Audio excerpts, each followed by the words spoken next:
Hey guys, today I'm going to show you how to animate a circle in Premiere Pro.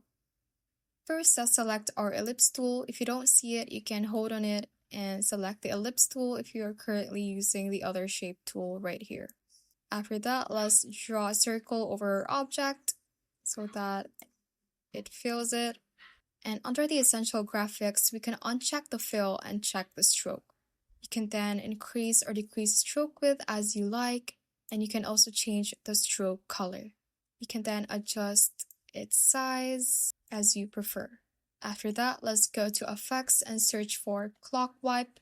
Let's drag this effect onto the beginning of our shape layer, and it should look like that. And if you want to increase the duration of the effect, you can hover through the end of the clock wipe transition and just hold and drag it to extend the duration. And it should look like this. And that is how you can basically animate a circle in Premiere Pro. Thanks for watching. If you found this useful, hit that like button and subscribe for more videos like this.